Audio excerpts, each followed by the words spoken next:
Have you ever wondered what secrets the world hides beneath its eternal silence? Tonight, we journey into the lost heart of the desert, a place where time itself seems frozen, and the wind carries whispers from civilizations long forgotten. Beneath these endless waves of golden sand lie stories that the earth has kept hidden for thousands of years, memories of people, power, and mystery buried deep beneath the dunes. Long before we were here, these deserts were alive. Great cities stood where now there is only emptiness. Majestic temples once touched the heavens, and the voices of men and women filled the air with laughter, prayer, and song. But now, all that remains is silence, and beneath that silence, the traces of worlds that time could not completely erase. The desert, though barren and unforgiving, guards its secrets well. Every grain of sand is like a page torn from history, each one hiding a fragment of a forgotten empire. The sun may burn the surface, the wind may sweep across it endlessly, but underneath, hidden from sight, lie the ruins of once great kingdoms. Legends speak of Ubar, the Atlantis of the sands, a city said to have glittered with towers of marble and gold, a center of trade and power that drew travelers from across the world. It was a city of light, wealth, and wonder, until the day it vanished. Some say a storm swallowed it. Others believe the earth itself opened up and pulled it beneath the desert. Whatever happened, Ubar became a myth, a dream half remembered, half feared. Yet even myths have roots in truth. As explorers dig deeper, fragments emerge, ancient walls, buried pillars, and stones carved with symbols no one alive can read. Each discovery whispers of a time when these lands were green, when rivers flowed freely, and life thrived when now only the wind reigns. The desert has shifted, the climate has changed, but the past is still there, waiting, silent, patient, and proud. Every ruin tells a story. The shattered temples, the broken idols, the half-buried statues, all are witnesses to civilizations that rose, flourished, and then fell into dust. Their kings ruled with power, their gods demanded devotion, and their people built monuments to eternity. Yet eternity proved shorter than they dreamed. Time took everything. Sand swallowed their pride. And still, the desert remembers. When night falls and the stars awaken, the desert becomes something else, not empty, but alive. The moonlight traces the outlines of old walls and crumbled roads, and in that pale light, it feels as if the spirits of the past still walk among the dunes.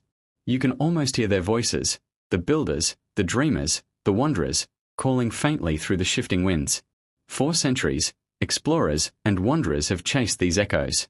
Some found relics, others found nothing but endless sand. Yet all who have walked these lands speak of the same feeling, that the desert itself is alive. It watches. It remembers. It holds the weight of time and the sorrow of those it buried. And perhaps, that is what makes it sacred. The desert does not destroy, it preserves. Beneath its golden veil, it keeps safe the memories of humanity's earliest dreams.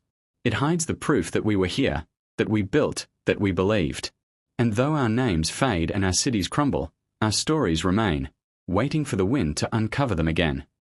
As dawn breaks, the first rays of light reveal the face of the forgotten world, the tip of a column, the edge of a statue, a fragment of inscription carved by hands that have long turned to dust. These are the silent secrets of the desert, the last breath of civilizations that time could not erase. So as the sun rises over the dunes, remember this: the desert is not empty. It is a living memory, a sacred tomb, a vast library of stories buried beneath the sands.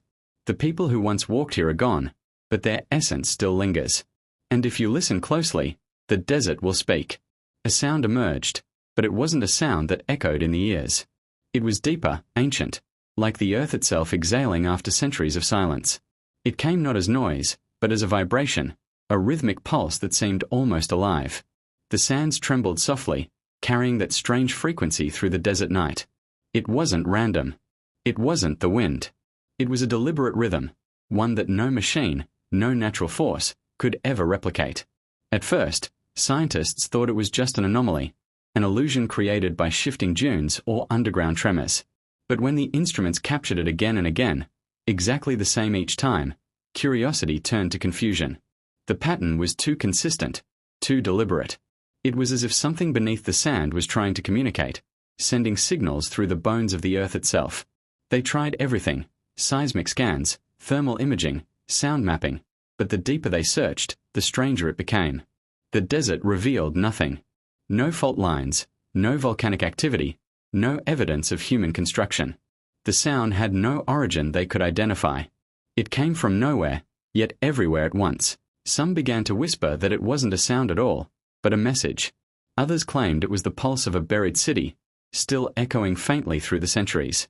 A few went even further, saying it was the breath of the desert's ancient guardians, warning those who dared to disturb its rest. But none of them could explain how it defied every known rule of nature. It didn't behave like any seismic frequency ever recorded. It pulsed in a pattern almost musical, too precise to be chaos, too ancient to be human. And then, without warning, the sound stopped. The desert went still, unnaturally still. The air thickened, the wind ceased, and even the smallest insects fell silent. The silence that followed was so complete, it felt heavy, suffocating, as if the world itself was holding its breath. 4 weeks after, researchers played back the recordings again and again, searching for meaning in the pattern, but there was none they could find. Every theory led to another mystery.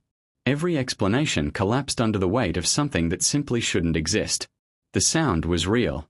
The evidence was undeniable. Yet no one, not the scientists, not the locals, not the explorers, could explain where it came from or what it meant.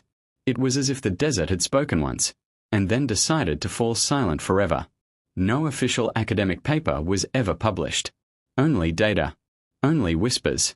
Only the haunting memory of a sound that should never have been. No one ever gave it a definitive explanation. It was as if the desert itself had chosen to keep it secret, watching in silence as time erased every clue. But that strange vibration was only the beginning. Soon, other discoveries began to emerge, each one more unsettling than the last. But the most astonishing find of all was uncovered near the base of a cliff. A circular object, small enough to fit in a hand, resembling a bracelet. It was made of a material no one could identify.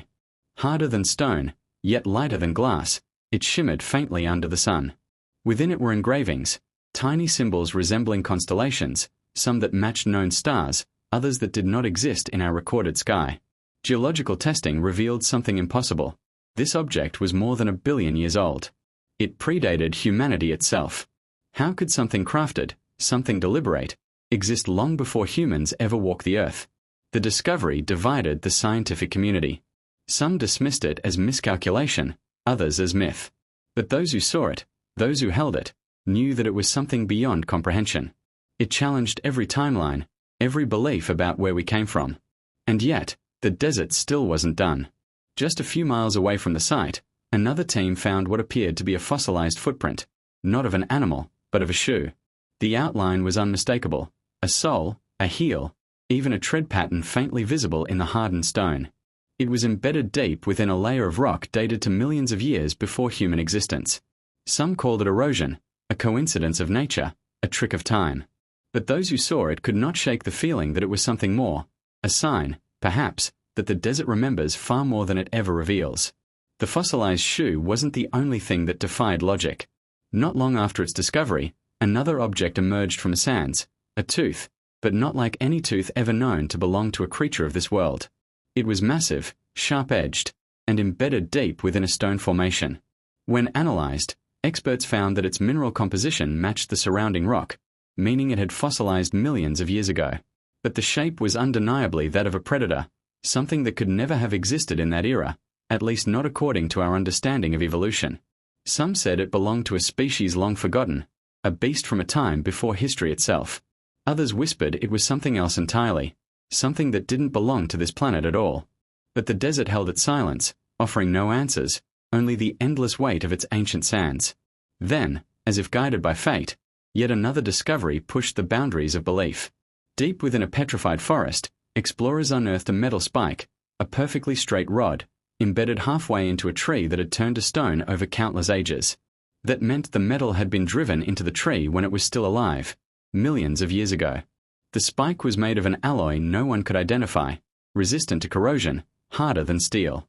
When scientists examined it under a microscope, they found that its molecular structure had been altered in ways that suggested advanced manufacturing, something far beyond the capability of early humanity. The implications were staggering. How could a man-made object exist within a tree that predates human civilization by millions of years? Some dismissed it as a hoax, others called it an anomaly of nature, but for those who had seen it with their own eyes, there was no denying the truth. Something intelligent, something ancient, had once walked this world long before us. And then came the most haunting discovery of all, the statue. Buried beneath shifting dunes, only its head was visible at first, carved with uncanny precision and an expression so lifelike it almost seemed to breathe. When the full figure was uncovered, it stood nearly 12 feet tall, made of a single block of black stone that reflected the sun like polished glass. What astonished researchers wasn't just its craftsmanship, but its age. Tests revealed it to be older than any known civilization, tens of thousands of years before the first cities of Mesopotamia. Yet what made it truly disturbing was its design. The statue depicted a being unlike any human. Its proportions were off: longer limbs, elongated skull, eyes that seemed too deep, too knowing. Around its base were inscriptions, not in any known language, but in symbols that appeared in no archaeological record. Every attempt to translate them failed, but one thing was clear: the patterns repeated in cycles, suggesting meaning, perhaps a warning, or perhaps a remembrance. When photographs of the statue were released, skepticism spread like wildfire. Many called it a fabrication, an illusion crafted for fame or funding. But those who had been there, the ones who touched its surface, who felt the strange pulse of cold energy emanating from the stone, swore it was real. One by one, they began to withdraw from public life, refusing interviews, erasing themselves from the record, as if something about what they saw had changed them forever. The desert, it seemed, had once again claimed its secret. Every time it revealed something extraordinary, it demanded silence in return. The evidence remained: fossils that shouldn't exist, metals that defied time, and artifacts that predated humanity, but the answers dissolved like sand in the wind. Even today, buried beneath endless dunes and the ruins of forgotten civilizations, those impossible relics remain untouched, waiting. And those who dare to search for them know one thing: the desert never forgets. It watches, it remembers, and sometimes, when the world is quiet enough, it speaks. The statue was unlike anything ever seen before. It was futuristic, almost eerily so. Its head was large and rounded, shaped like a helmet. Tubes extended from the sides and back, and its entire body appeared to be wrapped in what could only be described as padding or a protective suit. Far too structured, too deliberate, to be random erosion or artistic coincidence. To modern eyes, it looked unmistakably like an astronaut, an ancient, stone-carved astronaut, sitting silently in the middle of nowhere. The statue came from the ruins of a collapsed temple deep within the Mexican jungle. Overgrown and long forgotten, the structure bore no readable inscriptions. Local villagers had always called the place the stairway to the gods. Few dared to approach it after sunset. Some claimed to hear whispers in the trees. Others spoke of strange lights that flickered across the night sky. But for archaeologists, the real mystery wasn't superstition. It was the figure itself, sitting at the very heart of the ruins. When photographs of the statue first appeared, most experts dismissed it as mere symbolism. They argued that what looked like tubes were headdresses, and the helmet was likely ceremonial. Yet the more they studied it, the harder it was to dismiss. The carving wasn't crude or accidental. It had deliberate grooves, fine mechanical-like joints, and even what resembled a belt fastening the chute. The arms were bent in a position suggesting the figure was holding something heavy, and what appeared to be gloves were segmented, not decorative. The attention to structure, to purpose, felt far beyond ritual art. Then, local legends added another layer to the mystery. Among nearby tribes, ancient oral traditions spoke of the Sky People. These stories told of luminous beings who descended from the stars wearing suits of shining skin. They walked among the ancients for a time, teaching them mathematics, architecture, and the secrets of the heavens, before vanishing without a trace. Some said they came only to observe. Others believed they left behind a few signs of their presence, reminders carved into stone so they would never be forgotten. What if this statue wasn't myth made physical? What if it was literal, an attempt to capture something real, something seen with mortal eyes? Some researchers, still considered fringe, suggest that civilizations far older than history remembers may have encountered advanced beings, or perhaps had access to a technology now completely lost. In that view, the ancient astronaut theory stops sounding like fantasy and begins to feel like forgotten truth. And this statue was not alone. Across the globe, similar figures exist, scattered among civilizations that never met. In Mesopotamia, humanoid sculptures with helmets and visors older than the Egyptian pyramids. In the mountains of Japan, small clay figures called dogu, with oversized heads, goggle-like eyes, and intricate plating around their bodies, designs that bear uncanny resemblance to modern spacesuits. And in Colombia, golden artifacts shaped like tiny flying machines, once dismissed as stylized birds, were later 3D printed and found to be aerodynamically functional. They could fly. But what made the Central American statue truly extraordinary was not just its appearance, but its positioning. It faced upward, hands pressed together as if offering something to the sky. The base was covered in faint carvings, so eroded they were almost invisible to the naked eye. But when scanned with infrared, a network of looping circular patterns was revealed, symmetrical, orbital, resembling planetary paths. All of it carved centuries before humanity had even conceived of space travel. Could it be that this forgotten civilization possessed knowledge passed down from beyond Earth? Or perhaps from a human culture erased long before the last ice age? There's something deeply unsettling about staring at an ancient object and recognizing something so unmistakably modern.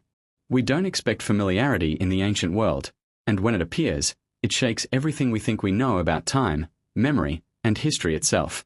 Skeptics insist it's pareidolia, the human mind's instinct to see patterns where none exist. Just because it looks like a helmet or tubing doesn't mean it is one, they argue. But that explanation begins to unravel when the same imagery appears across continents, among civilizations that never traded, never spoke the same language, and never shared artistic ideas. When cultures separated by oceans leave behind similar figures, the question becomes unavoidable. What did they see? Who were they trying to remember?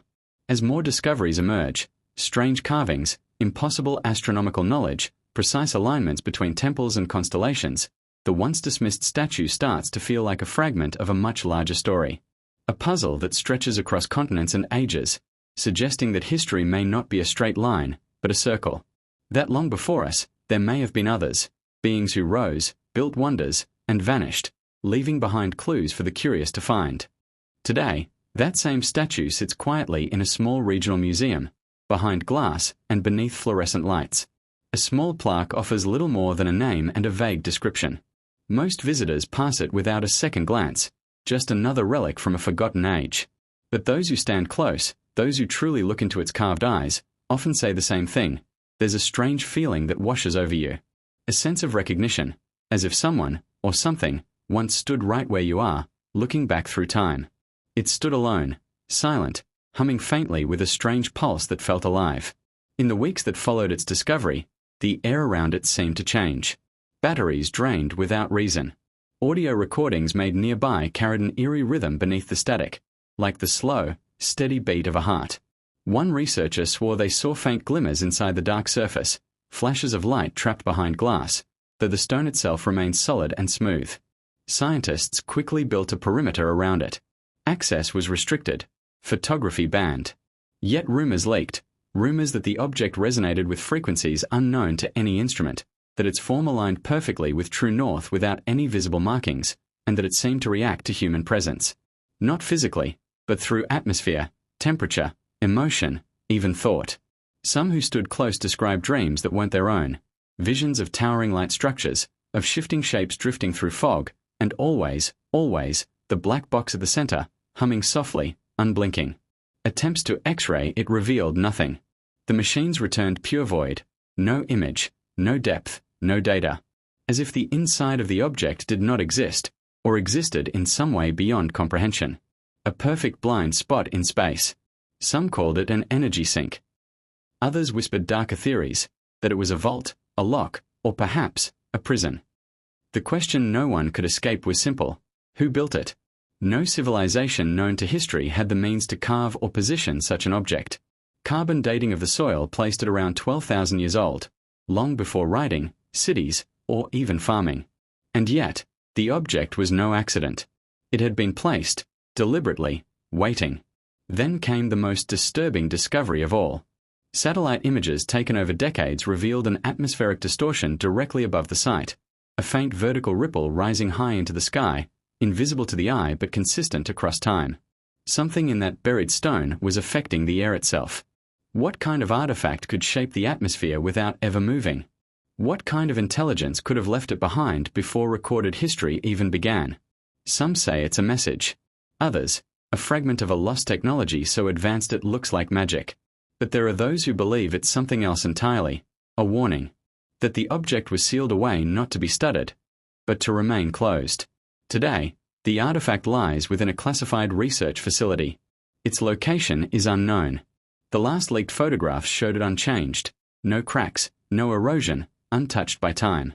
Yet within that secret facility, sensors still detect faint pulses, the soft rhythmic thrum, the breath-like signals, the strange fluctuations that seem to come and go like thought. Perhaps it's nothing, just a relic of a forgotten age. Or perhaps the box isn't merely ancient. Perhaps it's alive. And perhaps it's waiting. 10,000 years ago, on the dry bed of a lake in what is now White Sands, New Mexico, two tracks were found, side by side. One belonged to a saber-toothed cat, its massive claws etched deep into ancient gypsum-rich soil. The other, a human foot.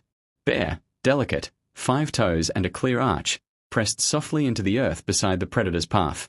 The discovery made no sense. Dating of nearby plant remains confirmed an age of at least 10,000 years, far older than the time humans were believed to have walked these lands. According to history, people and saber-toothed cats were never supposed to exist together.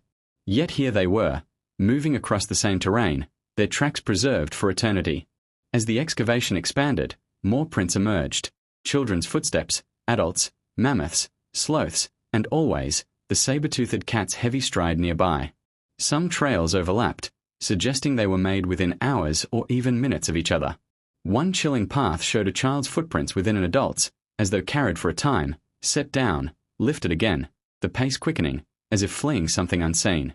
But the human steps showed no panic, steady, calm, deliberate. The cat's tracks mirrored them closely, almost curiously. Was it stalking? Watching? Or was something deeper unfolding?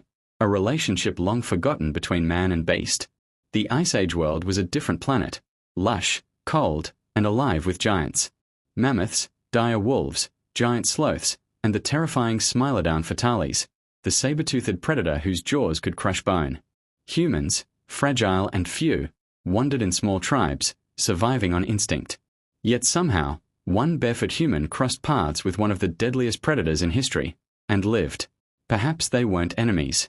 Perhaps they shared a trail, migrating, escaping a flood, or following prey.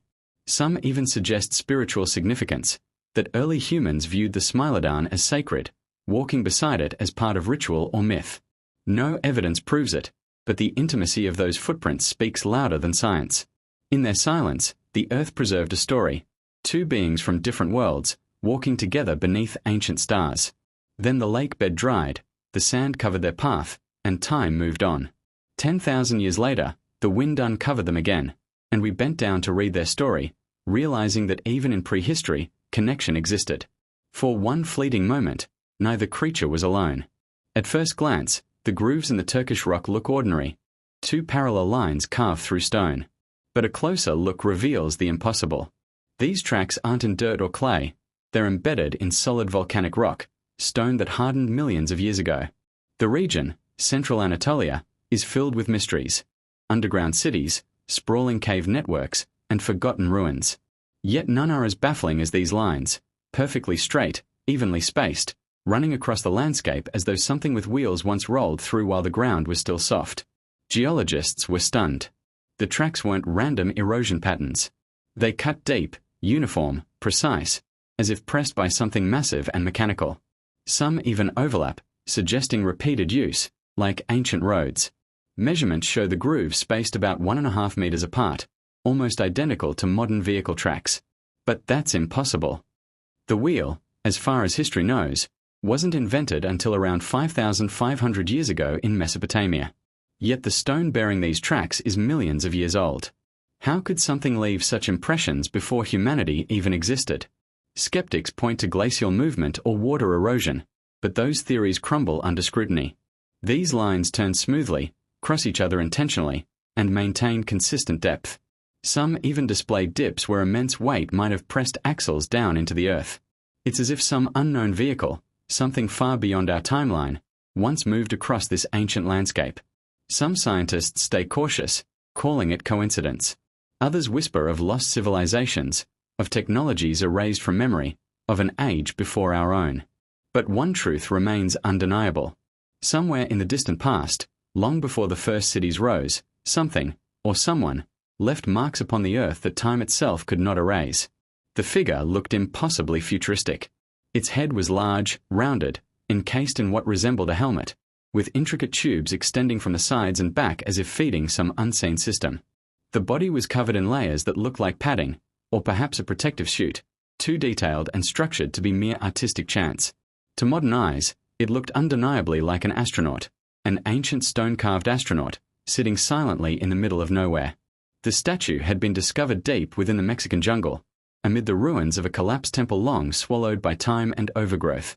The temple itself bore no readable inscriptions, no clues to its builders. Locals called it the Stairway to the Gods, a place shunned after sunset.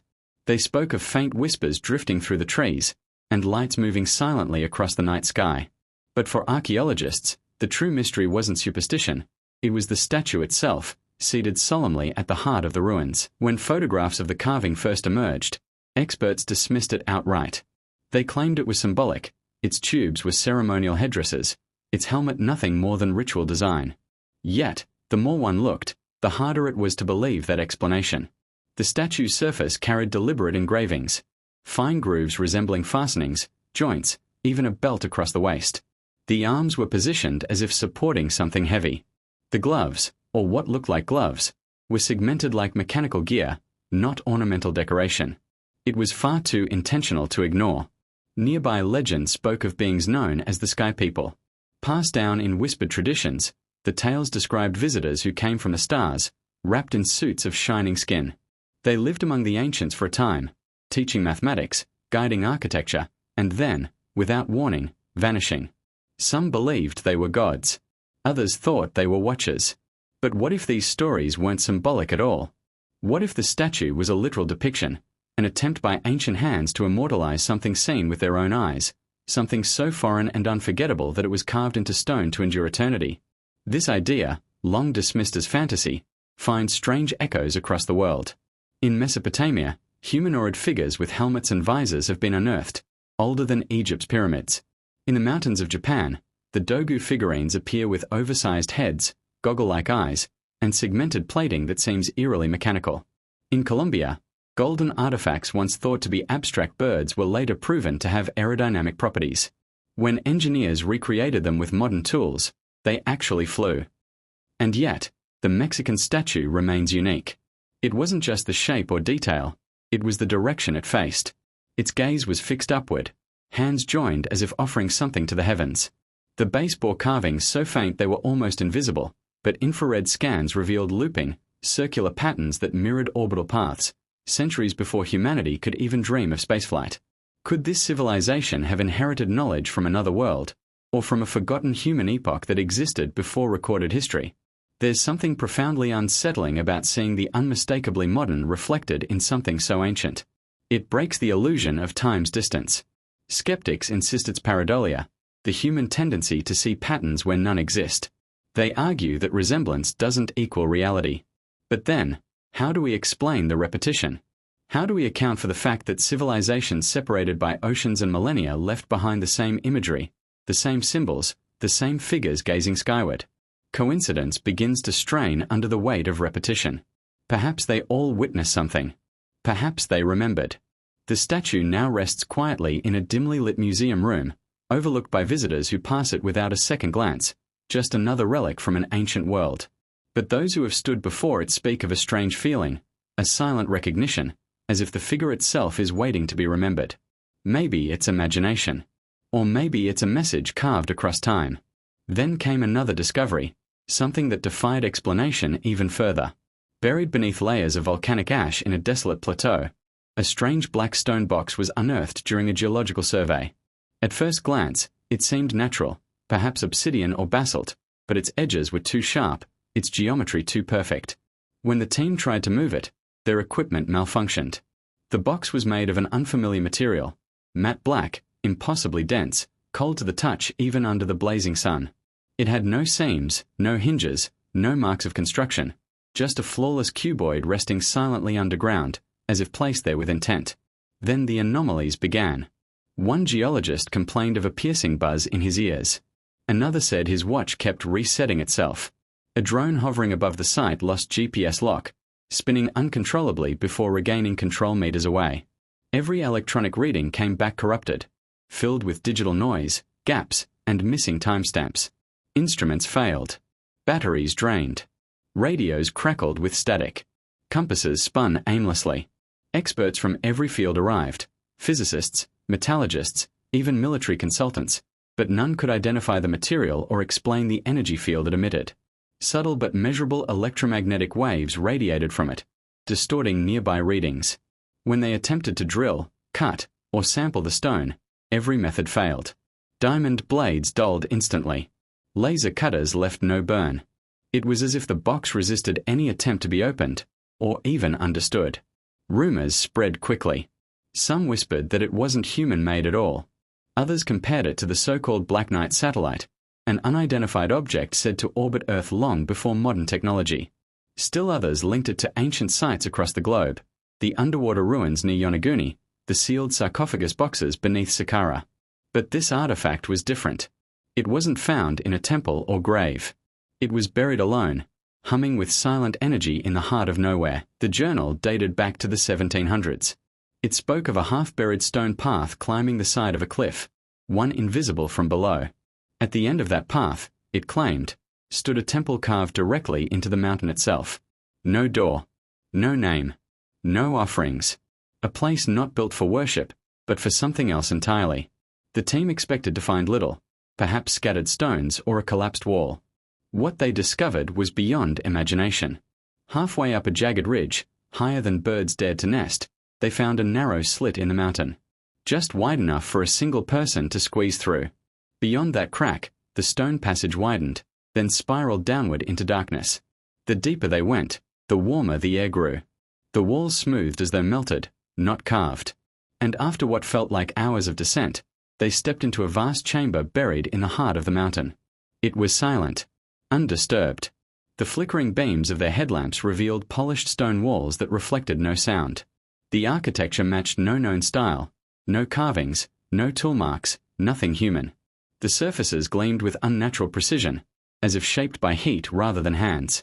At the center stood a single figure, an idol, roughly human in height, humanoid in shape, but not quite human. The limbs were elongated, too perfect, the face featureless, no eyes, no mouth, only a smooth surface. Its arms rested on its knees, legs folded as if in meditation, or waiting. The material was unknown, not metal, not stone. Matte black, smooth as glass, and it absorbed light completely. When touched, it was warm. And it vibrated. But what made the Central American statue truly extraordinary was not just its appearance, but its positioning. It faced upward, hands pressed together as if offering something to the sky.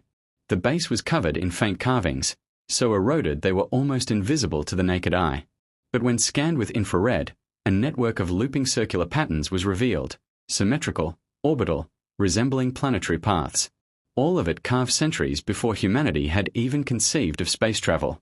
Could it be that this forgotten civilization possessed knowledge passed down from beyond Earth? Or perhaps from a human culture erased long before the last ice age? There's something deeply unsettling about staring at an ancient object and recognizing something so unmistakably modern. We don't expect familiarity in the ancient world, and when it appears, it shakes everything we think we know about time, memory, and history itself. Skeptics insist it's pareidolia, the human mind's instinct to see patterns where none exist. Just because it looks like a helmet or tubing doesn't mean it is one, they argue. But that explanation begins to unravel when the same imagery appears across continents, among civilizations that never traded, never spoke the same language, and never shared artistic ideas. When cultures separated by oceans leave behind similar figures, the question becomes unavoidable. What did they see? Who were they trying to remember? As more discoveries emerge, strange carvings, impossible astronomical knowledge, precise alignments between temples and constellations, the once dismissed statue starts to feel like a fragment of a much larger story. A puzzle that stretches across continents and ages, suggesting that history may not be a straight line, but a circle. That long before us, there may have been others, beings who rose, built wonders, and vanished, leaving behind clues for the curious to find. It's listening now. It knows I came back. His notebook was filled with frantic sketches of the idol, some with open eyes, some with mouths, some half-risen from their seated form. One page was different. A single sentence scrawled in jagged ink. When the heartbeat stops, it will stand. The statue still exists. It's been monitored for decades, cautiously, from a distance. Instruments outside the chamber record a steady rhythm, slow, deep, deliberate. But the pulse is changing. Over the years, its frequency has accelerated. Once every 8 seconds, then 6.5, then 5.8, then 5.2. Now, just under 5. The difference is subtle, imperceptible to the ear, but mathematically undeniable. The statue's rhythm is quickening, as if it's breathing faster. Scientists studying the material confirm it matches nothing known on Earth. Not in the crust, not in meteorites, not in any recorded sample. Its atomic structure defies classification. It isn't from here. Yet somehow, it has always been here. Some believe it's a relic, a fragment of a civilization far older than any we know, one that harnessed knowledge we've yet to rediscover. Others think it isn't a statue at all, but a shell, a cocoon, a vessel, waiting for a signal or a time long prophesied. And then there's one theory that chills even the most rational minds. That the statue's pulse isn't a warning. It's synchronization. That something else, deep within the earth, or far beyond it, is pulsing too, waiting to align.